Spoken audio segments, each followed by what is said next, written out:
Hi, welcome back. So I have finished the India tour. It was 3 weeks long and I enjoyed majority of it. Well, I enjoyed all of it, put it there.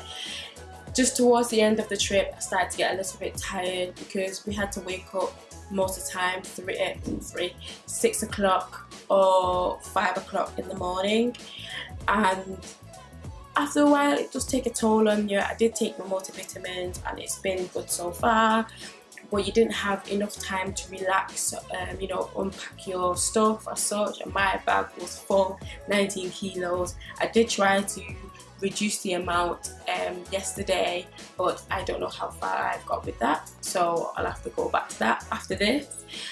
But yes, so India, the north and the south are sort of two different not regions, they are two different regions, but they're totally different from each other. The north is very busy, very dusty, very noisy, lots of cows on the road. I was very surprised when I first came and there saw so many cows on the road, loads of dogs, loads of mostly cows and dogs really that were stray, didn't really belong to anybody. And the south, they didn't have as many cows, and it was like spot the cow in the south, and the dogs as well. So the south was more beach like, more relaxing, more I wouldn't say more sun, because obviously there's sun everywhere, but it was more relaxing. So I felt more like I was on a holiday down south than I was in north. It was very busy, very congested. There's lots of stuff to buy, lots of stuff to do, lots of temples to see, lots of palaces to see, where in the south you don't have the luxury, well, I'm not saying the luxury of a palace, but there aren't as many palaces down south as there are in north. Both are two really good places to go to and to see because of the difference between the two. Each time we go into a different city, it was like we was catching the festival at that time. So it was really good to see how they celebrate it and to see the hustle and bustle in the streets. One of the downfalls I have found in India, and it's not really to do, well, India itself, is obviously because we come from the Western world, or come from England, a lot of people haven't seen white people or black people, so all the time they were asking for selfies, and I'm not really a selfie person. I don't really take a lot of pictures of myself, so when they did ask, I would just say no, because I just thought if I don't like taking pictures of myself or for myself, I can't sit in a picture or stand in a picture and take a picture with you. Yes, it might seem like I'm being a little bit antisocial, but can you imagine being somewhere trying to enjoy your holiday or your adventure, and then you have people coming up to you all the time asking you for a picture, and it just made me feel like I was like not an animal in the cage of sort, but it just made me feel just uncomfortable.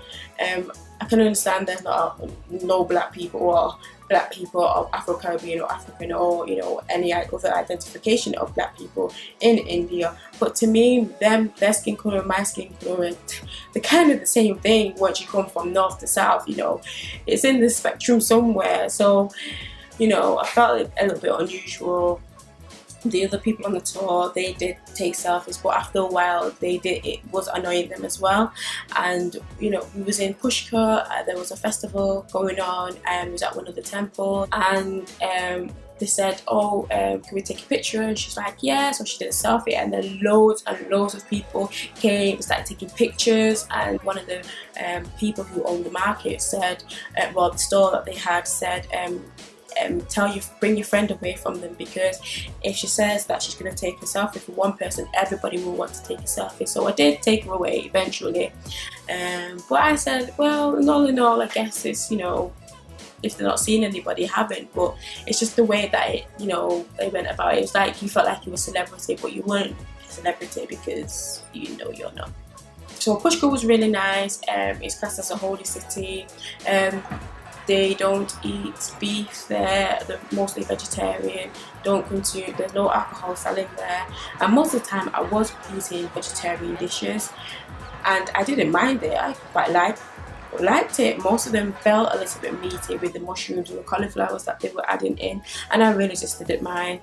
Again, there was another festival there for one of the gods I can't remember which one it was, but it was nice to see them dancing and hear the music, you know, and the drums. Very nice place to get a lot of, you know, trinkets, little bags and stuff like that, scarf. So it was a nice city to go to. Again, very busy, mostly because there was a festival there. The tour guide did say that there was a lot of hippies that normally reside in that area, but you still need to cover your shoulders and wear pants below your knees, although there are people in the city, other foreigners in the city, that wear shorts. And the other city that we went to after that was Udaipur. Udaipur was beautiful. It had so many palaces, so much shopping, so many things to do. It was just beautiful. I didn't think 2 days was enough. I just wish that we had 3 days there instead of 2 days there.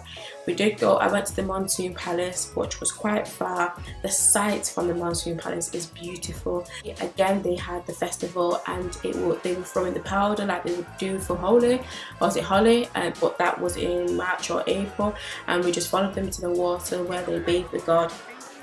And then it just had, you know, crowds and crowds of people doing it, that we got pulled into a crowd and we were dancing with the girls and everything like that. So it was really fun and it was really good, and I'm so glad that we was able to catch it. Then we went to Mumbai, which is also called Bombay. Well, it was called Bombay, but now changed to Mumbai. Again, that was only 24 hours, if that. We got there at like 6 o'clock in the morning. Our hotel wasn't ready. We went for breakfast and then we went for a taxi tour. We went to the person with the richest house, went to the Victoria station, and went to a few other places. We went actually in the slums, which was really good actually, because it was nice to kind of see what it looks like inside instead of on to go around like you'd see on the internet. It was really good to see how people live and how close they live together and the community that they have with each other. Our tour guide G did say that the government was building a block of flats for them to live in, but they didn't want to live in a block of flats. They were happy to live next to each other because they felt that the community would disperse once they started living in the flats. And I just thought that idea of the mentality of people, it's just beautiful, because if you can imagine living in flats, you're not going to be as close as you are with your neighbour as they are in the slums. So it was good to kind of see the areas that they live in. Obviously they're tight and confined, but that's just the nature of it. But all in all, I did enjoy the tour. It was nice travelling with a group of people. It was a group of 70 from 32 to 19, so it was a good group mix of people. But because I'm not with people all the time at home, it was a little bit difficult for me to socialise with everybody all the time 24/7. I didn't put my earphones in. I just kind of tried to have a bit of alone time for myself as well, because that's also important for me to re-energize myself so I can speak to people. We did go on the sleeper train, which was good. It wasn't as bad as I thought it would be. The only thing is I slept on the top bunk and there was air conditioning, so if you don't like air conditioning and you don't like to be cold, don't sleep on the top bunk. Go for the second bunk or the one beneath. We went on 2 train journeys, one with air conditioning and one without air conditioning. It's like, well, the one with air conditioning, I was freezing, I was cold, I put my jumper on, and the one without air conditioning, I quite liked a little bit because I like that temperature. They did have the fans on and the chairs were uncomfortable because you had to sit with 3 people on one bench and kind of wasn't enough space. But so I didn't mind that. But on the other train journey where we did have the aircon, I think that was again second class, and you got your own seat and it was comfortable, but it was just cold and I just don't like being cold. So that was good. The other thing that we did go on, we went on some jeeps and we had a private bus, so it was a good mix of transportation that we did have. So that's the part that I enjoyed about the tour. The homestays in Alipit was really nice. I cannot fault it. It was really peaceful. It was such a difference from coming from the north to coming to the south and listening to just peacefulness. It was beautiful. We went on a tour. It took us to the rice fields, and then we went on to like a canoe, and then we came back round again. But it was beautiful just to hear nature, to hear, I wouldn't say, well, hear the birds, yeah, but hear nightlife, the crickets. I love the sound of the crickets. So it was really nice in the south. Would I come again? I wouldn't wouldn't say that I wouldn't come again. You know, I haven't been to Agra, and I haven't been to where they have the River Ganges. I can't remember where that place is called, but those are the 2 areas that I probably would go.